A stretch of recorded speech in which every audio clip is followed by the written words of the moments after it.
This video is sponsored by Aura.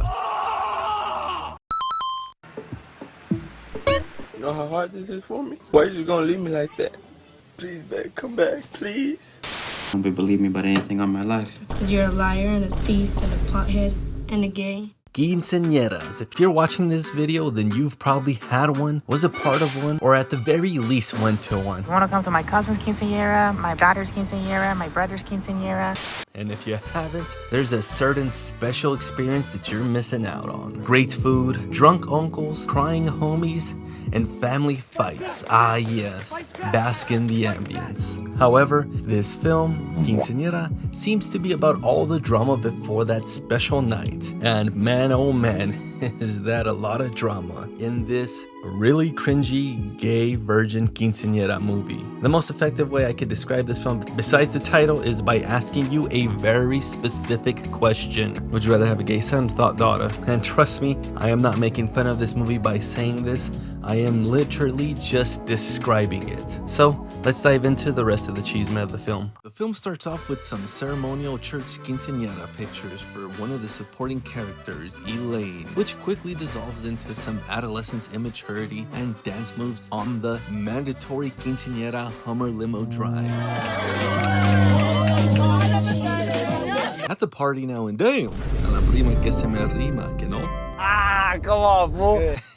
At the party now, and there's some Disney Channel young couple drama in between the main character, Magdalena, and her boyfriend, Herman. Your hair looks funny like that. That's a nice comment. But I really can't pay attention to the drama due to this shitty ass audio. Didn't you get the text I sent you? Yeah, I deleted it. Oh my God, bro. Oh, hell no, man. Why are you just gonna leave me like that? Please, babe, come back, please. Besides that, it's quinceañera time, and it's a good time. With, I'm pretty sure, some good-ass food. Place your bets. What are they having today? Carnitas, birria, or something else? I'll take anything home but a torta. Wink, wink. Ah, come on, fool. The teens are also getting down and dirty on the dance floor. And there's that one interaction with that overly touchy, suspicious-ass tia. Get your hand off my penis! Elaine's brother, Carlos, who is also Magdalena's cousin, shows up to the quince, but he's disowned from the family for being a hoodlum and thugging out. You'll find out why he likes to sag a lot later. He's probably disowned, though, because he told his Mexican family that he doesn't like spicy-ass food, but it all works out because when he goes to the quince, they only serve him some putazos. It's my sister's birthday, you asshole! Get out! You disgust me! No! Just kidding, they disowned his ass for another reason, to which we'll find out later. After that interaction, he goes to go live with his old-ass Tío Tomás, who sells champorrado to make money, since they've also got new neighbors/landlords. One day after school, Magdalena goes to hang out with Herman, and they're chilling after school with his horny ass. They're at the park now, and Herman is a horn dog in public. Damn, fool, you a cochino, calm down, man, you in public. Titties are so big. I missed you. You're so beautiful. Feel it? White bitch, give me some chon-chon! However, they go even further with his Shark Boy head ass. I could have sworn this was a Robert Rodriguez film, because didn't he direct Shark Boy and Lava Girl? Carlos heads up to his new landlord/neighbors to borrow a wrench, There's a super hot Cholo coming up the back stairs wearing a wife beater. but then gets an invite to their whole housewarming party and a whole lot more. Well, how old are you? Old enough?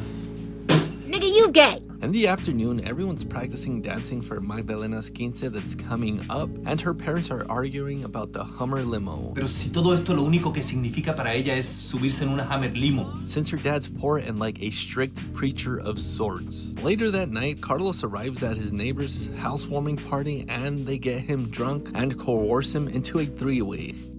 So, okay.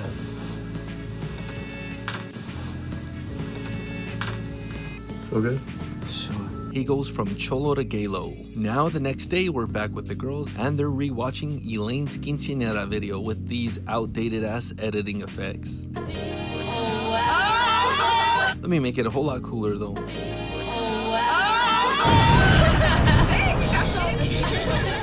After this, it's more horrendous-ass anime audio dubbing. If I tell you, you just think I'm stupid and superficial. I won't. In between Herman and Magdalena, and let me just put an anime filter over this shit and make it suitable. My dad, he's been a real jerk. About the Hummer limo? Yeah. I knew I shouldn't have told you.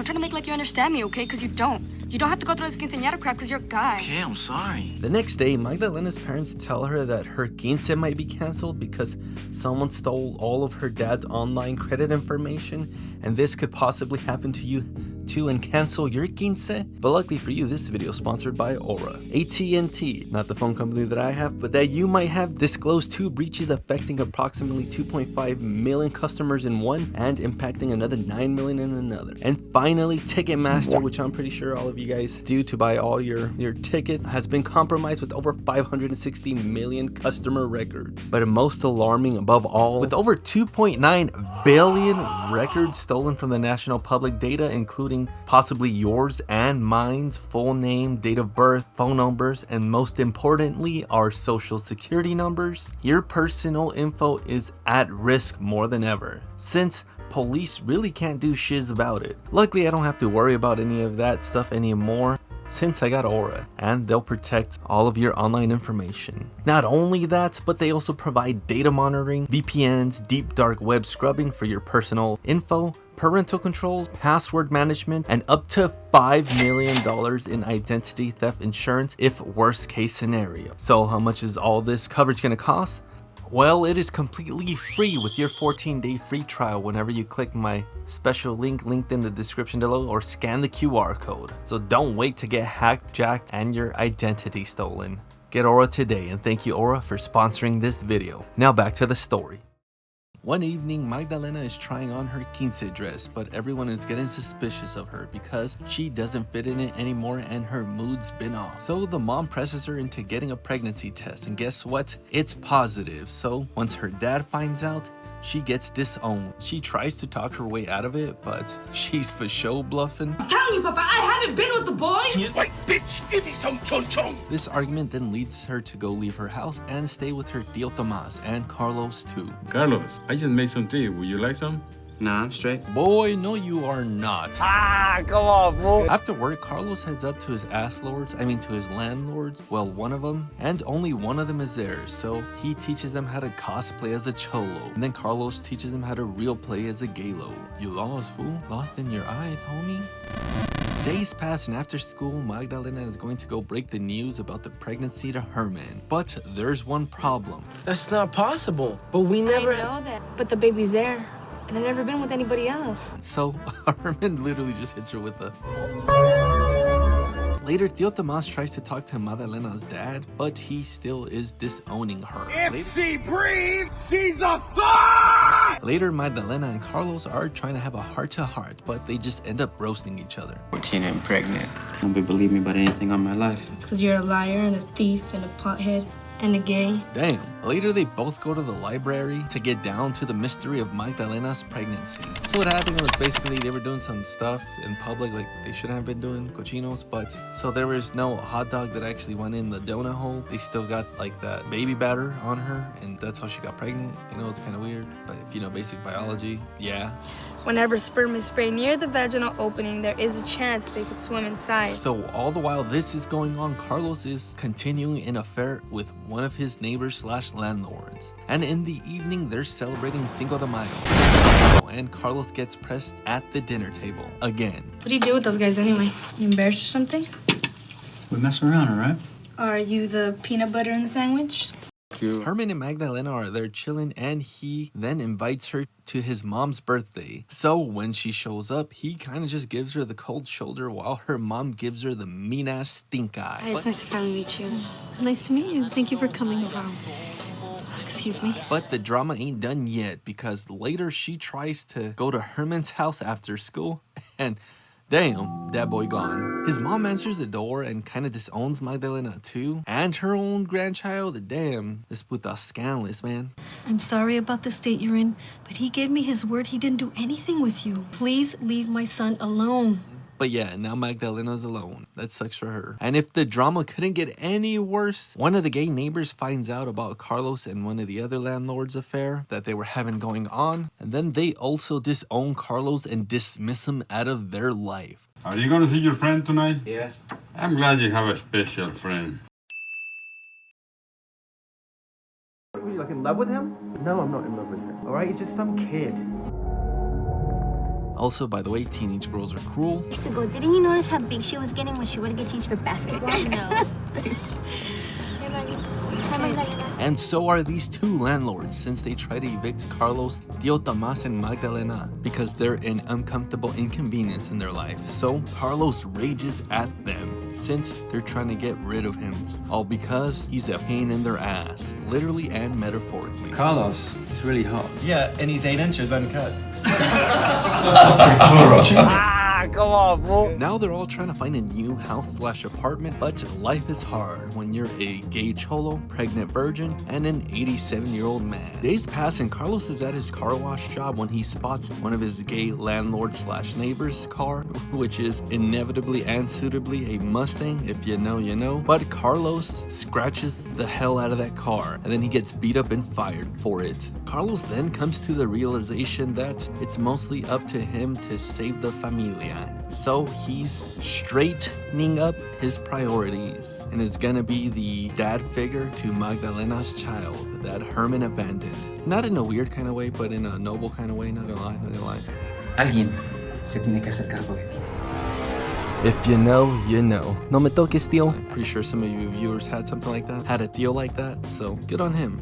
We have to make some more money if we're gonna get a new place. I've been thinking, Herman's not coming back. Someone's gotta take care of that kid and be a father to him. Might as well be me. While on the search for another home, Magdalena returns with good news to tell Tío Tomás. But old-ass homeboy has expired. He went out peacefully in his old age, so it's a bittersweet ending to his life. But it's still sad though. Throughout this grieving process, Magdalena and her mom reconnect, and they're at a clinic now. It's like that a doctor could tell the mom about how Magdalena could get pregnant even if the hot dog didn't go in the donut. And then the mom passes this info to the No he dad. estado con ningún muchacho. Okay. Es un milagro. I don't know about that, man. It just kind of seems like basic biology. Now at Tío Tomás's funeral, Magdalena's dad is preaching. Afterwards, Carlos gives a speech for Tío Tomás's memory. And once everyone leaves, Magdalena and her father talk things out. Tu madre me dijo que había sido como una especie de milagro. There's a scientific explanation. Told you. Ultimately, they make up, and now she's not disowned anymore. Life's good on her since she's gonna get her a mandatory Hummer limo drive. And oh yeah, Carlos is also her chambelán, but I'm pretty sure it's not in a weird type of way. It's like a more noble how he's gonna kind of raise her child up. Never mind, it's kind of sus after watching that kiss. Now it's weird. Anyways, we're at the end. I'ma just go out and say it. This film feels like a white college film student went to a friend's sister's cousin daughter's quince and saw the drama unfold and then wanted to make a movie about it. And for the most part, I believe that because that's kind of what it is and what it fails to be. It's quite uncomfortable to watch at times, but it does have some relevant drama, but the execution is not the best. If you saw what you liked, go ahead and check it out, but if not, I'd say it's a pretty safe skip. 6 out of 10 orales. Thank you very much to my Patreons for backing me up and paying for my quince. Just kidding. And thank you to Oro for sponsoring this video. Till next time, later.